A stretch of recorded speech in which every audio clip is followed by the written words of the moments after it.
네, 여러분 계속 이어서 하겠습니다. 그래 아까 말미에 말씀드렸는데 우리 이제 이 대면 수업이 아닌 이제 온라인 수업은 우리 고등교육법상 1학점에 25분을 하게 되어 있습니다. 그리고 3학점이면 75분이에요. 근데 저는 이제 뭐 거의 한 40분, 40분짜리를 두 개 찍어서 거의 한 80분에 맞추고 있어요. 그래서 그런 것을 여러분 이해하고 수업을 들으시면 되겠습니다. 어,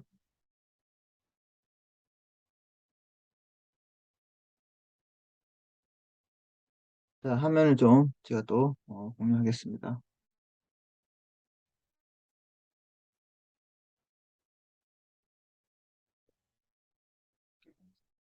이게 링크를 제가 이제 그 유튜브에서 연결해서 이제 올리는 거는 이제 여러분에게 이제 편하게 위해서 올리고, 학교에 자체 서버가 있으면 그 되게 불편하고 좀 영향이 작더라고요. 그래서 아마 유튜브에 다시 올릴 수도 있고 있으니까 여러분 그냥 들으시고, 그렇죠. 작년 수업의 내용은 그 거의 비슷한데 좀 다를 수 있어요. 근데 여러분 복습하는데 상당히 도움이 될 거예요. 그래서 여러분 참고하시면 될 것 같습니다. 자, 여기 보시면, 자, 여기 보세요. 상법상 회사가 되기 위해서는 영리성과 법인성이 있어야 된다고 말씀드렸습니다. 그래서 그 사원의 구성 요소가 2인 이상이 돼야 된다. 그런데 주식회사 같은 경우는 1인 회사가 가능하다. 갑 주식회사에 얘도 법인이잖아. 그럼 얘도 영리성이 있어? 있겠지. 등기했어? 했겠지. 그럼 이사 주주가 A야. 주주가 A. 그럼 얘가 또 뭐야? 그 이사도 A야. 그럼 자기가 혼자 다 해먹는 거야. 음. 그 대표이사도 A이기 때문에. 이런 회사를 우리가 1인 회사입니다. 이해됐습니까? 자, 그러면 이제 1인 회사가 발생, 이런 회사를 뭐라 그러냐? 한명, 혹자 회사. 이런 회사를 우리가, 어, 돈보다는 인적 요소를 중요시하기 때문에 인적 회사를 합니다. 여기도 인적 회사. 주식회사, 유한회사, 유한책임회사, 이런 회사를 우리가 물적 회사라 그래요. 네, 물적 회사. 돈이 제일 중요한 회사. 얘들도 물적 회사입니다. 여기도 물적 회사. 물적 회사. 그러면 이제 이 법인격 부인론이란 말은 보세요. 잘 봐. 구성원인 사원 누구? 우리 여기 주식회사 보세요. A, A와 별개의 독립된 인격체를 갖는다. 누가? 갑 주식회사. 갑 주식회사. 이해됐습니까?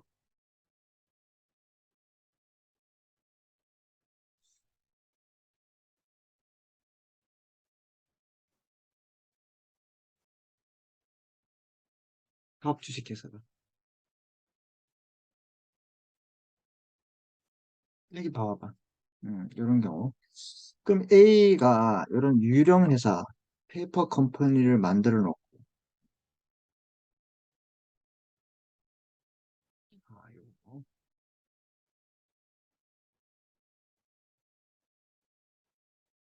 요거, 좀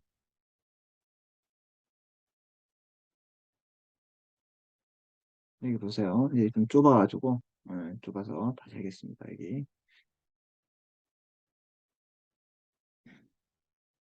물적 회사를 했죠?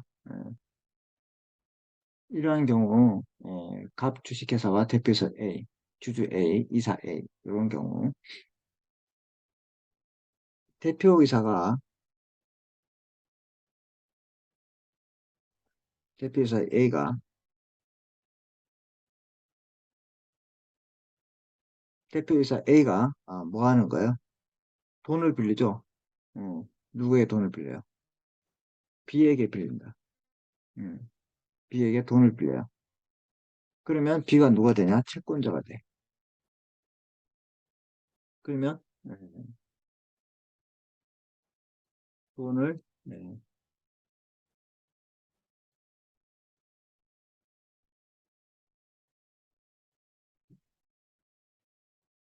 그래서 채권자, 그럼 채무자가 누가 되냐? 그럼 A가 자기 이름으로 빌려주는 게 아니라 누구 이름으로? 갑 주식회사 이름으로 빌립니다. 그럼 얘는 갑 주식회사는 뭐야? 채무자가 됩니다. 어떤 상황인지 알겠지? 그럼 회사를 만들어 놓고 B에게 돈을 빌리는데 예, A가 실질적으로 빌리지만 돈 채무자는 누구? 갑으로 해. 그리고 얘가 도망가 버려요. 얘는 돈을 받을 수 있어 없어? 그 껍데기인데. 이런 페이퍼 컴퍼니를 만들어가지고 어, 이 회사의 이 법인격을 남용할 수 있다. 그게 바로 이제 법인격 부인론이에요. 법인격 부인론. 법인격 부인론은 뭐냐? 구성원인 A하고 이 해- 자기가 주주이지만 별개 인격된 회사를 만들어서 이걸 이용해가지고 남용한다 이 말이에요. 법인격 부인론은 그래서 남용, 유한 책임을 남용을 방지할 수 있는 그런 책임의 유형이 있어요. 자, 보세요. 여기 보시면 한명회사 같은 경우에는 이따가 하겠지만 이 회사의 채권자에 대해서 어떤 책임을 지냐면 무한 책임이지. 여기는 이 무한 책임과 유한 책임을 같이 지는 거예요. 여기는 이제 유한 책임, 여기도 이제 유한 책임.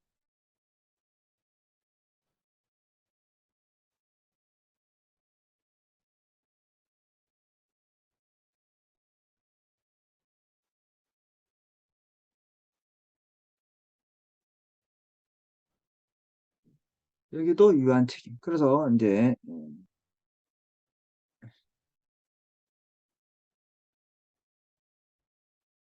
예를 들어서 이제 대표이사 A가 주주죠. 주주가 이 회사를 만들 때 얼마? 5천만 원만 투자했어요.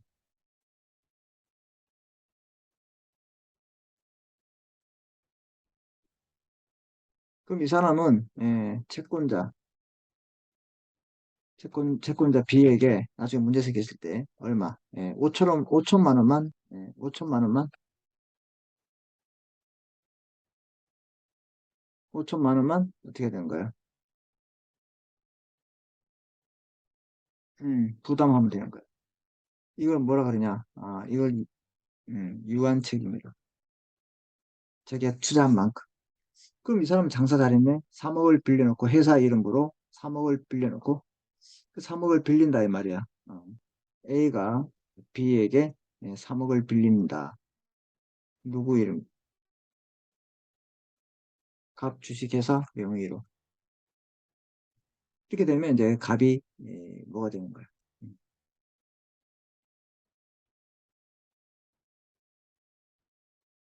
갑이 채권자가 되고,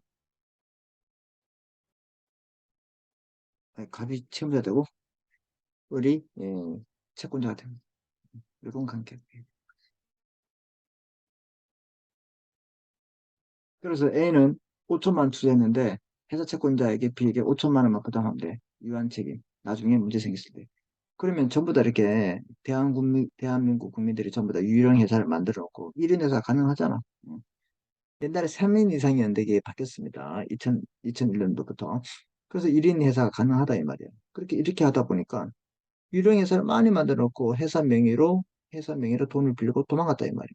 그럼 그러면 잡을 수 있는 방법이 없어. 얘에게 책임을 물을 수 있는 방법이 없어. 얘는 물어봤자 5천만 원만 물으면 되기 때문에. 이해됐습니까? 이것들을 너무 남용한다 이 말이야. 그래서 나온 게 법인격 부인론이야. 그래서 구성원인 사원 A와 여기 주식회사랍니다. 지금 여기 A와 여기 갑 주식회사는 별개의 독립체이기 때문에 이용하기 좋다 이 말입니다. 이해됐지? 그래서 이제 부인론은 음, 유한 책임을 남용을 방지하기 위해요. 유한 책임. 이걸 너무 그럼 모든 사람들이 회사를 다 만들어서 다 이렇게 뭐 10억도 빌리고 20억도 빌릴 수 있겠네? 그럼 장사 잘하는 거야? 예. 그래서 이럴 때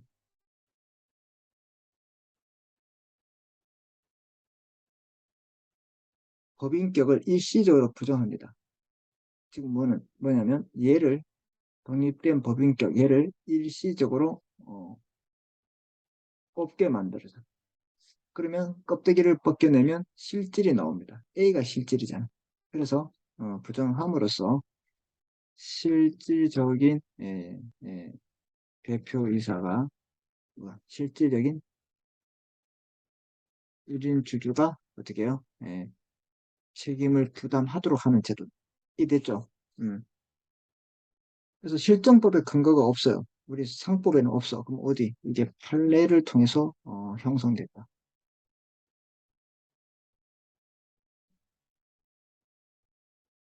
이론이다. 이해됐습니까? 판례를 통해서 형성된 이론이다. 이게 되게 중요합니다. 지금 하고 있는 게 판례를 통해서 형성된 이론이다. 그리고 이 법인격 부인론은 일시적으로 부정하는 겁니다. 완전히 부정하면 죽은 거예요. 뭐 청산까지 한 거지. 그리고 얘는 인적 회사에서 발생하지 않아요. 그러면 물적 회사에서 발생한대. 네. 왜? 인적 회사에서 왜 발생하지 않을까? 당연하지. 예. 뭐 때문에? 음, 1인 이상이잖아. 그러니까 1인 회사가 없기 때문에 법인격 부인론은 그럼 어디서 발생한다? 음,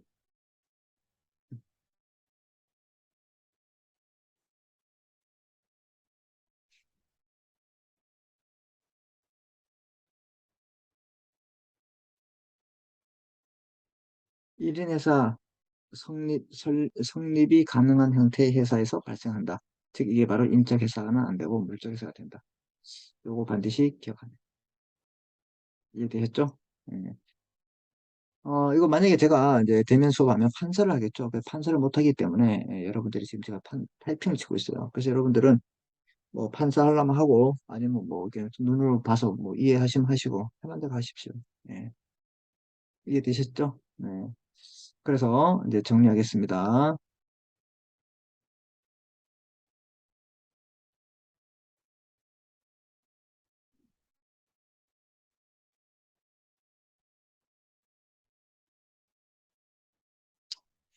상법상 회사에 대해서 이제 일반론 의의에 대해서 공부를 하는데 이렇게 중요한 논점들이 있는 겁니다.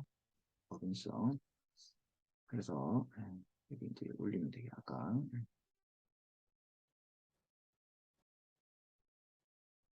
음, 법인성에 대해서는 뭐요? 이렇게 중요한 논점들이 나옵니다. 사단성 이게 요거 반드시 기억합니다.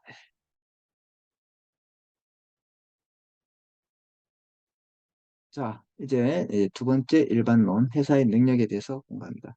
이제 뭐 제가 뭐 권립력이 뭐죠? 뭐 행위력이 뭐죠? 이런 얘기를 이제 안 합니다. 왜? 하도 키가 이제 딱지 앉았습니다. 자, 보세요. 왜 우리가 배우고 왔는지 여기서 또 그대로 나와요. 그래서 이제 제가 이제 설명을 하면 이제 여러분들이 이제 무슨 말인지 알아들으시고 따라올 거라고 생각하고 있겠습니다. 회사의 능력은 이제 권리 능력이죠. 권리 능력. 이 권리 능력은 여러분들이 이제 아시죠? 권리와 의무의 주체. 그러면 이제 이 권리 능력은 언제 발생하는 것인가? 제가 다 설명드렸지만 다시 한번 복습 차원에서 어, 법인은 음, 회사니까 법인이죠. 얘는 이제 설립 등기를 함으로써 발생합니다. 자, 그런데 여기서는 이제 이 설립 등기 권리와 의무의 주체가 되는 건데 안 한다고 해서 계속 하네.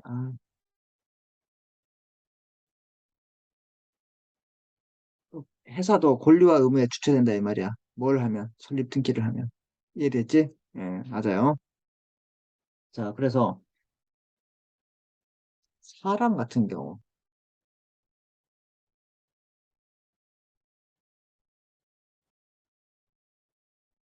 사람은 출생에서 사망까지, 예, 출생만 하면 돼, 사망까지 이 권리 능력을 가지고 있습니다.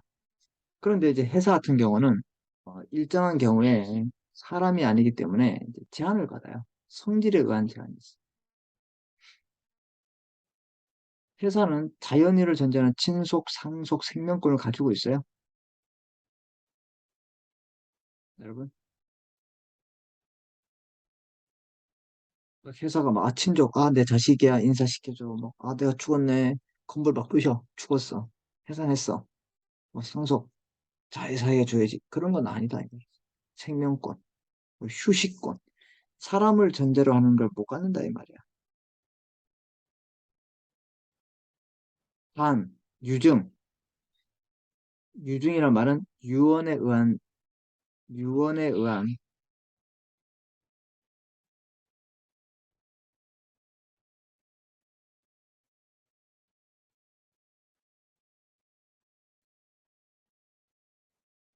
유언에 의한 수증자는 될 수 있어요. 아무리 사람을 수증자란 말은 뭐야? 증여를 받는다. 유언에 의한 증여가 유증이거든. 그래서 뭐 갑이 죽으면서 아, 내 재산은 전부 다 을 주식회사에 주겠다. 그럼 을 주식회사가 증여를 받을 수 있어. 있다, 이 말. 그렇지? 그 다음에 인격권을 가질까? 인격권은 당연히 갖죠. 그 회사에 대한 명예훼손이 다 된다, 이 말입니다. 그런 것들은. 자, 그 다음에 지배인 상업 사용인은 되지 못합니다. 이 말이 뭐야? 막 은행에 갔는데 지점장 나오세요 하니까 막 건물이 막 걸어서 쿵쿵쿵쿵 나다 이렇게 그런 건 없잖아. 그러니까 회사는 이렇게 권리를 행사할 수 있고 의무를 부담할 수 있고 이 권리 이익이 있지만 자연인을 전제로 하는 성질에 의해서 되는 게 있고 안 되는 게 있다. 이해됐습니까? 그런 것들을 기억해야 됩니다. 발기인은 될 수 있을 것인가? 그럼 회사가 다른 회사에 또 투자할 수 있을 것인가? 발기인은 창립 멤버죠. 그 투자를 해가지고 회사 설립에 관여할 수 있을 것인가? 회사가 또 다른 회사에 투자해야 안 해? 당연하지. 가능하다 이 말이야. 그래서 이런 것들은 예, 사람을 전제로 하기 때문에 되는 게 있고 안 되는 게 있다. 이거 반드시 기억해서 여러분이 분류해서 됩니다. 그럼 이것들은 뭐에 의한 제한이다? 성질에 의한 제한이라는 걸 반드시 기억하십시오. 아셨죠? 성질에 의한 제한입니다. 자, 그 다음에 이제 두 번째 이제 법률에 의한 제한이 나오죠. 법률에 의한 제한.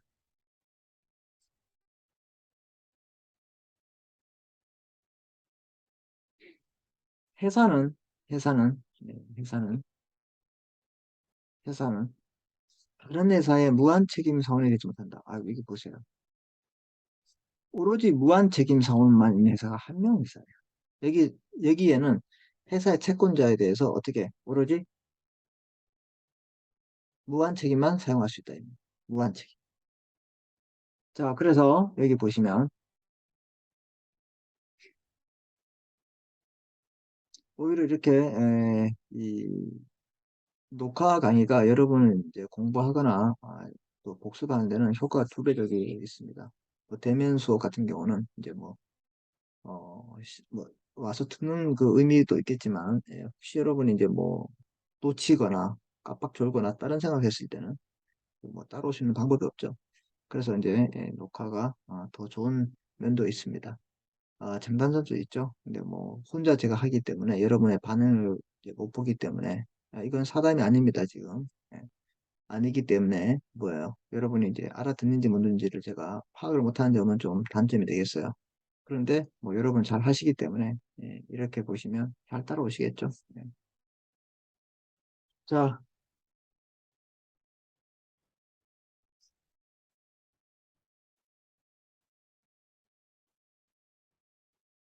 자, 그 다음에 보시면 그래요. 여러분에게 좀 잘 해주려고 했던 게 뭐 그렇게 받아들이니까 좀 제가 좀 많이 좀 속상하고 좀 많이 좀 서운한 점은 있습니다. 근데 뭐 그 학생의 의견도 존중을 해야 되기 때문에 예. 그래서 제가 이렇게 지나치게 여러분하고 좀 가까워지려고 했던 것도 이게 또 무리가 되는구나 그렇게 새로운 교훈을 깨달았습니다.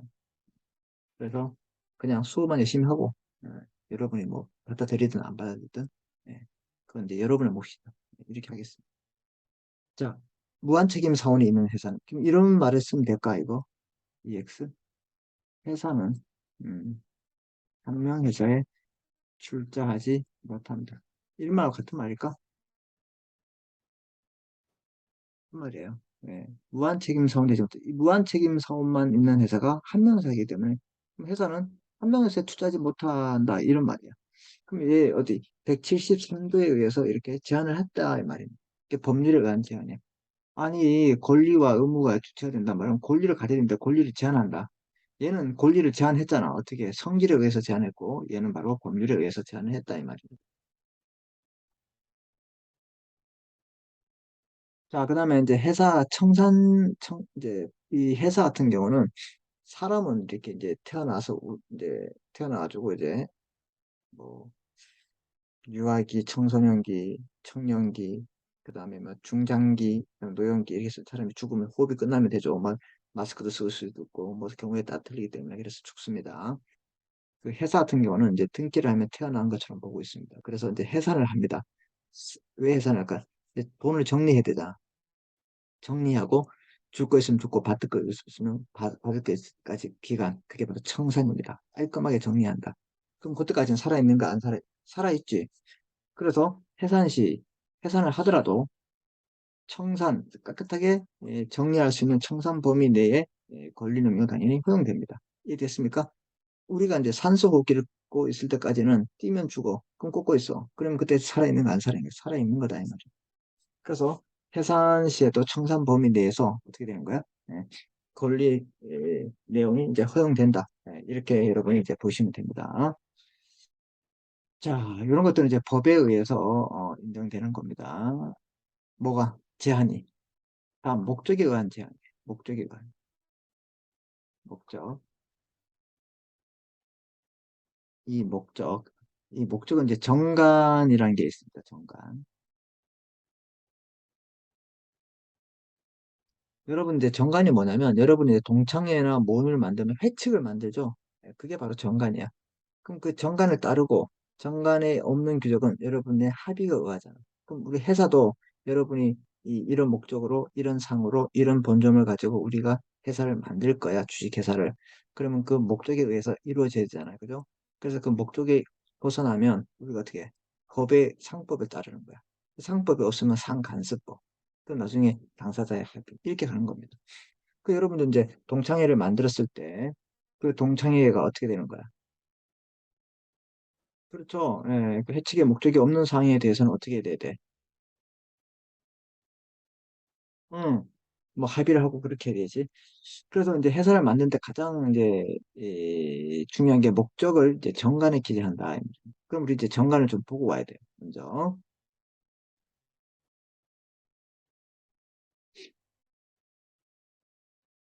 음, 여러분 쭉 여기서 7회 정도 오시면 이제 정관이 나옵니다. 정관의 기재사항. 얘는 이제 엄청 중요하죠. 뭐 얘는 중요한 정도가 아니라 뭐 폭탄입니다. 음,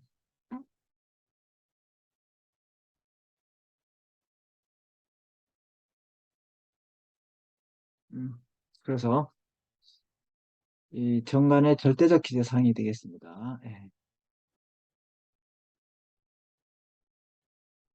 그래서 그 상대적 기재사항도 있어? 있겠지? 음, 이걸 이제 먼저 합니다, 여러분. 그래서 자 보시면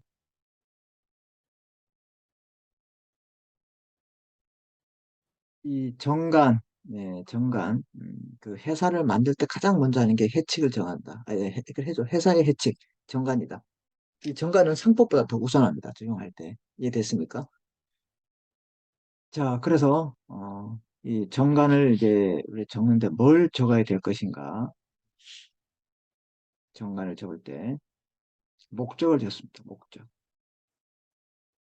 음, 구체적으로 기재합니다. 회사의 권리 능력의 기준이 된다. 아까 했잖아. 권리 능력 지금 배우고 있잖아. 그래서 이 권리 능력의 목적이 된다. 그래서 회사의 권한 남용의 여부의 기준이 상당히 중요한 거야. 목적을. 뭘 하기 위해서. 이해됐습니까? 상호를 적어야 돼. 상호. 그 다음에 수권 주식을 적어야 돼. 네. 자, 그래서 예를 들어 우리 이제 여러분들도 필기하시고 우리가 이제 뭘 하냐? 이제 출판업을 한다.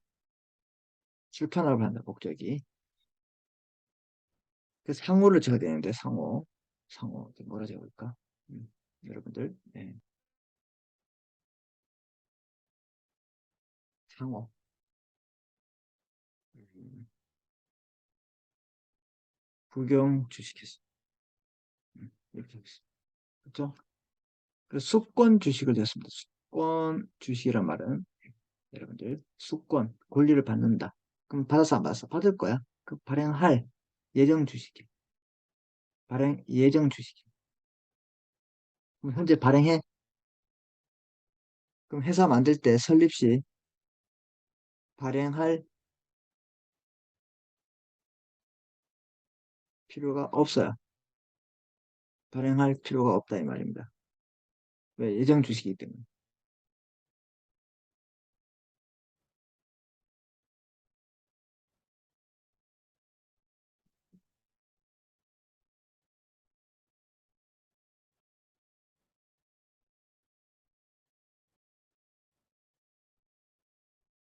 그래서 우리가 예를 들어서 이제 몇만 주, 100만 주 발행할 거예요.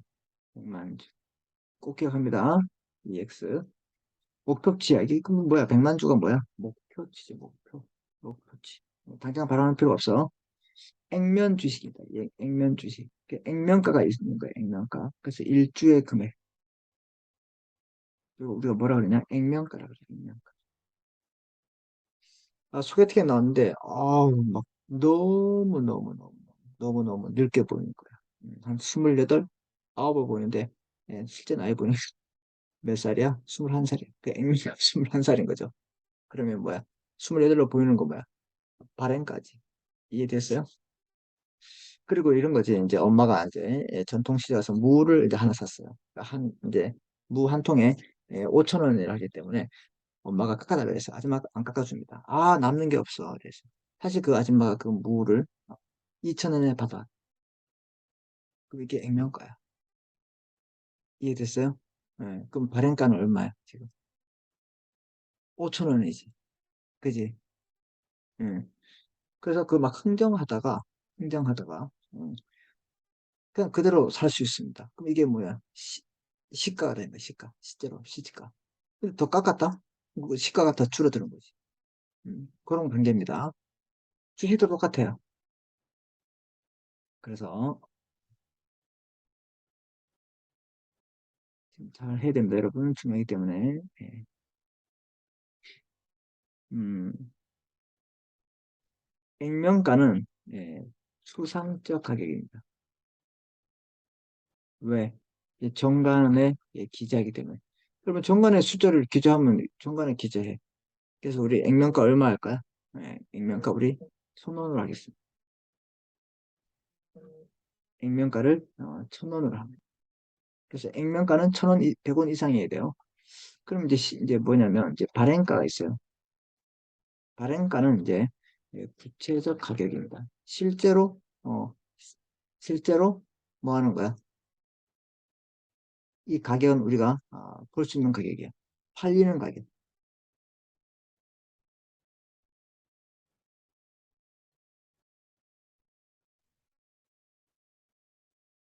그리고 이제 실제로 잘 들으면 시가가 나와요. 이게 뭐야? 이것도 구체적 가격이죠. 이거 뭐야? 거래되는 가격이에요. 거래되는 가격이에요. 그럼 보세요. 이제 액면가가 이제 우리 100원이라 합시다. 우리 100원 이상이니까 액면가 100원이면 발행가는 이보다 크게 예, 액면가보다 크게 발행하죠. 그래서 우리가 보통 5천 원이다. 5천 원으로 판다. 그런데 실제로 거래되는 가격은 얼마? 우리가 이제 뭐 공인중개사의 뭐 매매 가격이 5억이다. 그거 더 싸게 팔 수도 있고 낮게 살 수 있죠. 실제로 거래되는 게 이거 얼마야?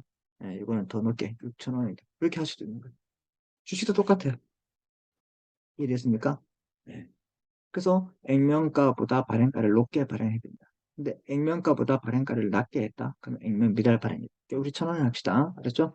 그래서 우리는 얼마 발행하냐? 우리는 출판업을 하는데 부경 주식회사, 그 다음에 100만 주를 목표로 하겠다. 기억합니다. 출판업, 부경 주식회사, 그 다음에 목표치가 100만. 당장 발행할 필요 없어. 그 다음에 우리 액면가는 1,000원이다.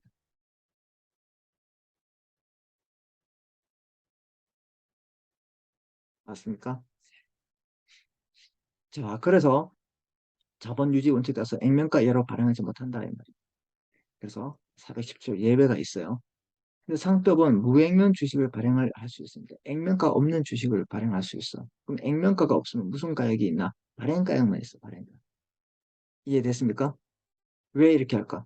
액면가를 굳이 둘 필요 없기 때문에. 예. 이렇게 발행가만 있다. 이게 무행면 주식이다. 이해됐죠? 네.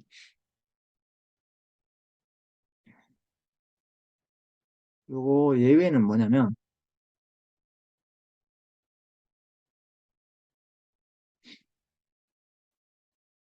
원래는 이렇게 해야 됩니다. 액면가와 발행가 같거나 또는 액면가보다 발행가가 크게 발행해야 됩니다. 그런데 액면가보다 발행가, 발행가가 작다. 이걸 뭐라 그러냐?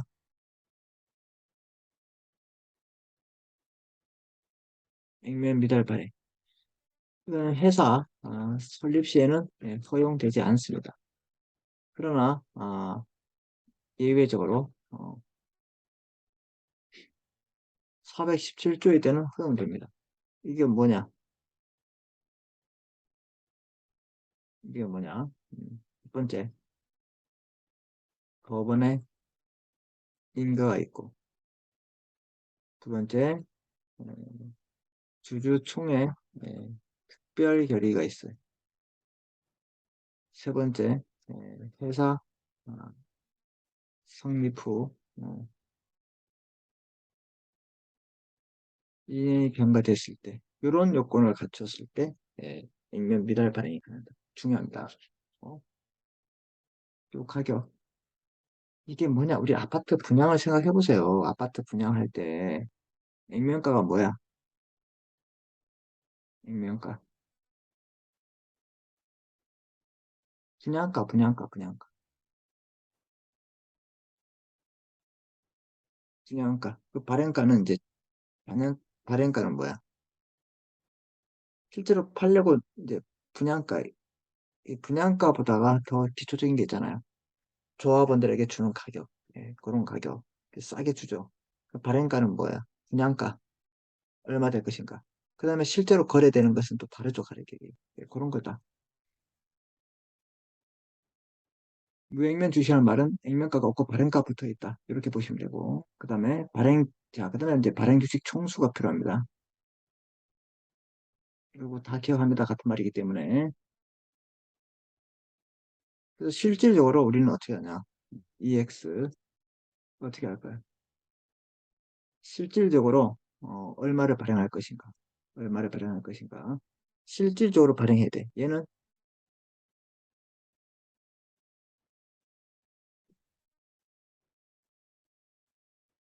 언제? 얘는 설립 시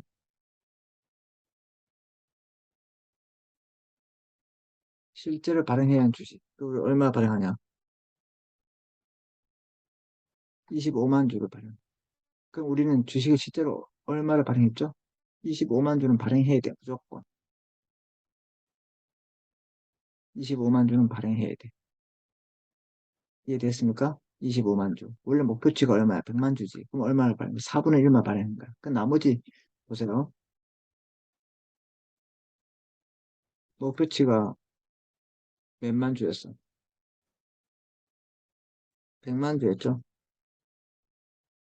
실제로 발행한 게 실제 발행 25만 주. 그래서 얼마? 75만 주. 그 얘는 아직 뭐 미발행 상태가 되는 거야. 이해됐어?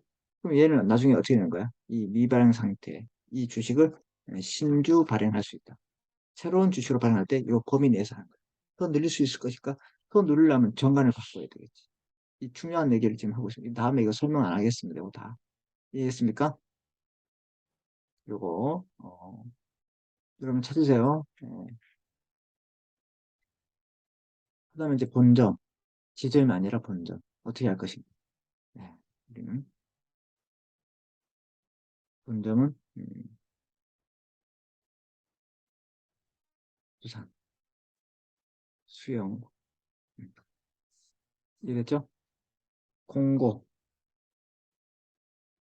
어, 공고는 우리 인터넷 방법을 하면 되고, 그다음 발기인의 성명, 주소, 주민번호 이런 것들을 필요하다. 이해됐죠? 꼭 기억합니다. 이걸 절대적 기재사항이란다.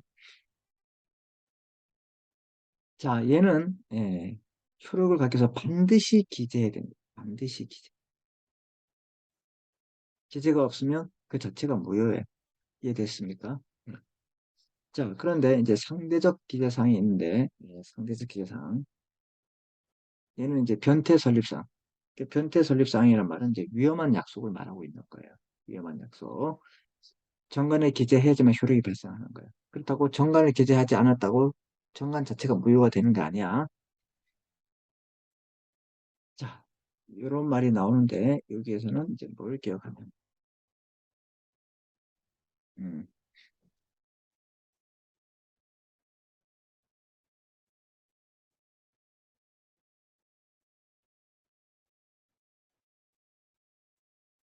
타인이 받을 특별 이익 같은 거예요.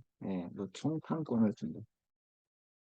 우리 출판업을 수도권, 뭐, 뭐 부산권에 총판권을 준다. 그런 게 위험한 약속. 그다음에 현물 출자. 이 현물 출자는 이제 뭐 부동산을 준다. 뭐 부동산. 그다음에 뭐 지적재산권, 소프트웨어 이런 것들 줄 수 있겠죠. 준다는 말은 하면 어떻게 적어놔야지. 그다음에 재산 인수 이런 것들은 뭐냐? 공장, 부지, 매입권 같은 것들.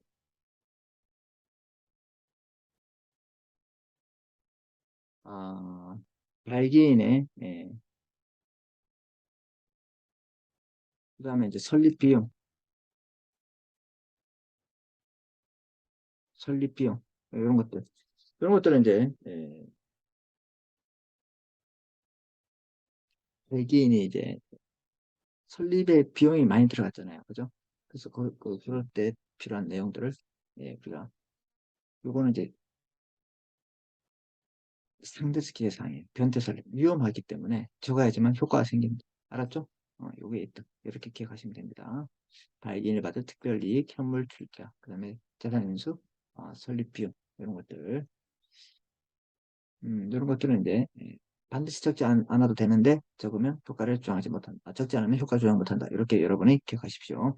자, 그다음에 여기 이제 정관의 기대사항, 목적, 상호 이런 것들을 이제 쭉 공부했습니다. 꼭 기억하시고 요 변태 설립사항도 기억합니다. 자, 그래서 이제 요걸 공부했는데 아까 목적을 적는다는 걸 이제 여러분이 이제 알았습니다. 그죠? 음. 그래서 목적을 적는 거 알았죠? 그래서 이제 아까 우리 목적. 그래서 민법 34조에 의해서 정관의 목적 범위 내에서 권리 의무를 부담하고 있다. 이것을 적용할 것인가 문제인데 판례는 제한 공경한다. 그러면 이게 무슨 말인가? 네, 정관의 목적에 의한 제한을 인정한다. 이런 뜻입니다. 이해됐습니까? 자, 이게 무슨 뜻이에요?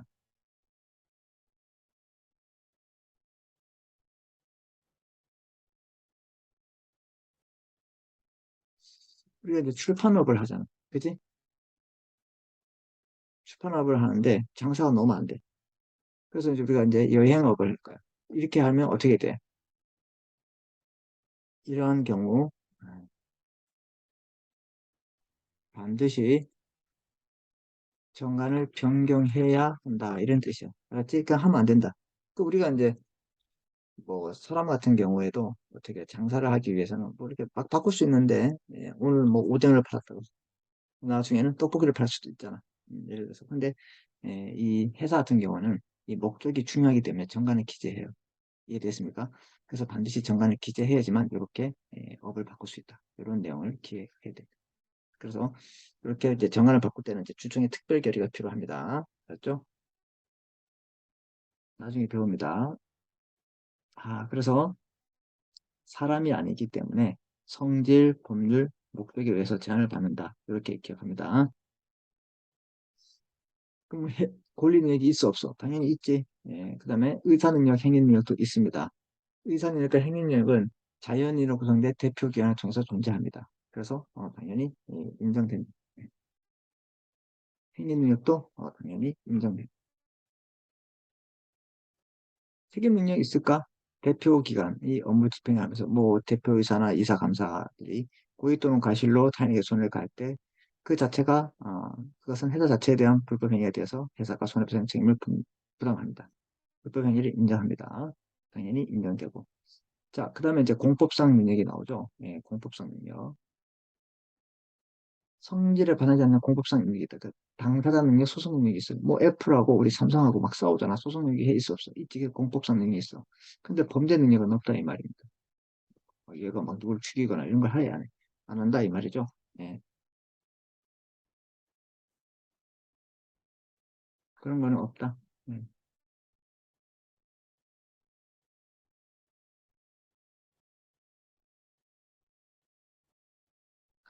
자, 그래서 여기 회사의 영리성, 법인성, 그다음에 법인격 부인론 너무 중요합니다. 그다음 회사의 능력 너무 중요합니다. 그리고 우리 이제 그 10주차에는 이 회사의 종류와 법원 여기서부터 이제 하는데 뭐 이게 빨리 좀 나가겠습니다. 아셨죠? 그리고 이제 회사의 그 중요한 내용만 하고 이제 진도를 좀 제가 빨리 나가서 나머지 뭐 설명을 이제 뭐 자세히도 하겠지만 그렇게 필요 없는 부분들에 대해서는 제가 생략하도록 하겠습니다. 네. 자, 그럼 우리 이제 되면 다음 주 시간에는 제가 상보성 회사의 종류에 대해서 설명을 하면서 빨리 나가도록 하겠습니다. 아셨죠? 음, 여기까지 이제 복습을 잘 하시고 우리 다음 시간에서 뵙겠습니다. 고생했습니다.